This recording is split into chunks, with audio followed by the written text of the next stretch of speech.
मूर्ती फार ठिकाणी तुम्हाला उभ्या दिसतील, पण श्रवणबेळगोळच्या गोमटेश्वराची गोष्ट थोडी वेगळी आहे. आणि धर्म ही खूप आहेत, पण जैन धर्माची गोष्ट थोडीशी वेगळी आहे. कारण जैन धर्मामध्ये तुम्हाला मुनी बघायला मिळतात, जो हातात पिंची आणि कमंडोल, बाकी काहीच नाही. बघायला बघितलं तर फकीर आहे, पण त्या फकीराच्या पिंचीत एवढी ताकद आहे की तुमचं जीवन बदलण्याची ताकद त्या पिंचीमध्ये आहे.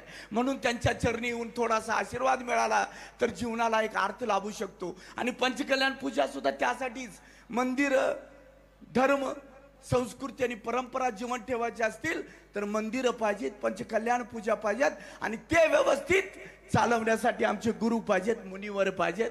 आणि याचा अनुभव तुम्ही गेली 6 दिवस. मला इथं आल्यानंतर एक जण म्हटले काल 40,000 लोक जेवून गेले म्हणून. बाहेर बोलताना म्हणतात जैन आहेत किती म्हणून म्हणतात.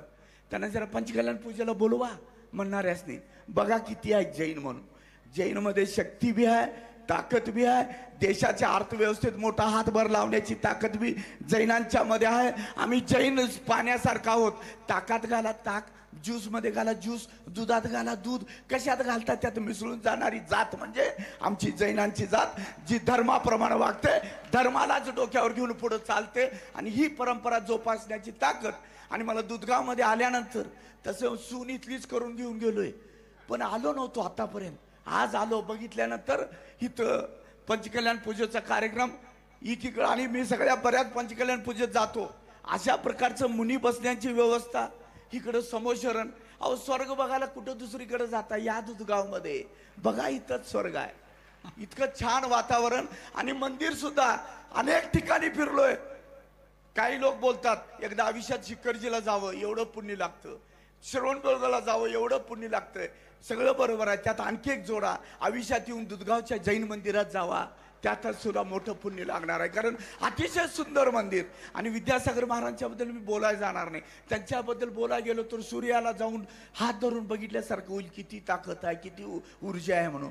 त्यांची किमया, त्यांची ताकद, ते विद्या, नावच विद्यासागर आहे. एक विद्यासागर उत्तर भारतात चमत्कार करून गेले, हे विद्यासागर आता त्यांचीच परंपरा चालवून आमच्या धर्मामध्ये एक ताकद आणि शक्ती निर्माण करण्याचे काम करालेत. त्यांचं दर्शन म्हणून त्यांनी म्हटलं ना, जा म्हटल्यावर पायच उचलले नाहीत. मनाला सारखं वाटायला महाराज जा म्हटलेत म्हणजे थांब म्हटलेत, एवढं समजलं पाहिजे. आणि आम्ही थोडंसं राजकारणी माणसं पापी असतो, कारण वेळानं येतो आणि लवकर पळून जातो.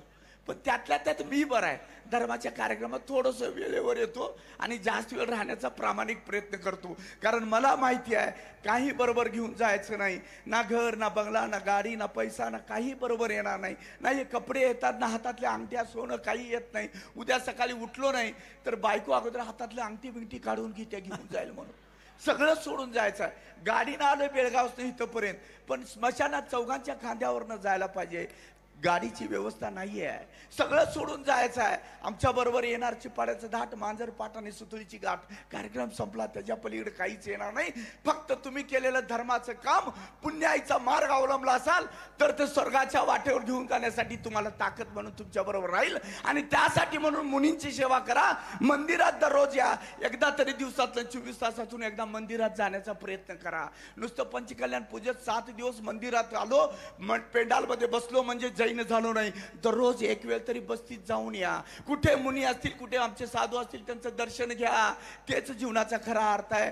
तुमची डिग्री तुमच्या बरोबर येणार नाही, ह्यांचा आशीर्वाद म्हणून बरोबर निश्चित तुमच्या बरोबर मिळणार आहे, येणार आहे. आणि ते घेण्याचा प्रामाणिक प्रयत्न करूया. आज दुधगाव गावच्या लोकांना सगळ्यांना नमस्कार करतो, सलाम करतो. अतिशय सुंदर कार्यक्रम केलाय. उद्या याचा शेवट आहे, पण आज सुद्धा एवढे लोक आहेत कारण विद्यासागर महाराजांच्याकडे असलेलं लिंबू खतरनाक आहे.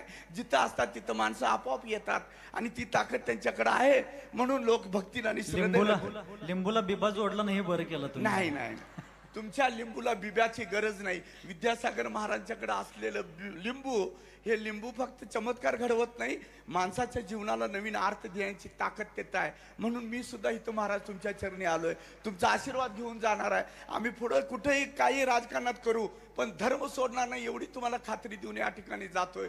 तुमचा आशीर्वाद राहू दे, तुम्हा सर्वांचं प्रेम राहू दे. आपण सगळेजण मिळून जैन धर्म, जैन धर्माची परंपरा, जैन धर्माची संस्कृती अभिमानानं टिकूया. कमी संख्येनं असेल पण आपण कुठेही कमी पडत नाही एवढी भावना मनामध्ये ठेवूया. आणि दुधगाव गावच्या लोकांनी सगळ्यांनी मला जो मान सन्मान आणि प्रेम दिला, सत्कार केला, त्याबद्दल तुमचा आभार मानतो. सगळ्यांना शुभेच्छा देतो. माझे विचार थांबवतो. धन्यवाद. जय जिनेंद्र. विचार थांबवतो. धन्यवाद. जय जिनेंद्र. बघा, संजय पाटील बेळगावचे माजी आमदार जरी असले, चांगलं गोड बोलले म्हणून मी त्यांच्याबद्दल बोलतोय असं नाहीये, पण राजकारणात असून सुद्धा हा माणूस सदैव त्या भागात संकेश्वर, इब्राहिमपूर या भागात असणाऱ्या जीर्ण शीर्ण जुन्या जिन मंदिरांची जीर्णोद्धाराची कामं माजी आमदार अभय पाटील, माझे आहेत का अजय आहेत? अजय, आता विद्यमान आमदार अभय पाटील आणि संजय पाटील आणि त्यांचे सगळे कार्यकर्ते आपल्या समाजाच्या सहायतेनं त्या भागामध्ये जीर्ण मंदिरांचा जीर्णोद्धार करण्याचं कार्य, इतकंच नव्हे त्या क्षेत्रामध्ये विहार करणाऱ्या मुनी संघांचा विहार निश्चिंतपणे व्हावा, निर्विघ्नपणे व्हावा याची सुद्धा काळजी हिरिरीनं घेणारी ही माणसं. परवा आचार्य वर्धमान सागरजी महाराज 13 साधूंच्या सहित बेळगाव भागामधून विहार करत असताना या लोकांनी स्वतः पुढाकार घेऊन त्या भागातून निर्विघ्नपणे कोणत्याही प्रकारची बाधा येणार नाही या प्रकारची दक्षता घेऊन श्रवण बेळगोळ पर्यंत विहार कसा निर्विघ्नपणे होईल याच्यासाठी सरकारी यंत्रणेच्या माध्यमातून सुद्धा प्रयत्न केलेले आहेत. राजकारणात सुद्धा धर्मकारण साधण्याचं कार्य करणाऱ्या या मंडळींच्यासाठी आपण एकदा जोरदार टाळ्या वाजवल्या पाहिजेत. कारण राजकारण आलं तिथं बऱ्यापैकी स्वार्थ सुद्धा येत असतो, पण ही माणसं स्वार्थाबरोबरच परमार्थ साधण्याचा प्रयत्न करतायत. त्यांनी 2 शब्द माझ्याबद्दल वैयक्तिक बोलले म्हणून मी त्यांच्याबद्दल बोलतोय.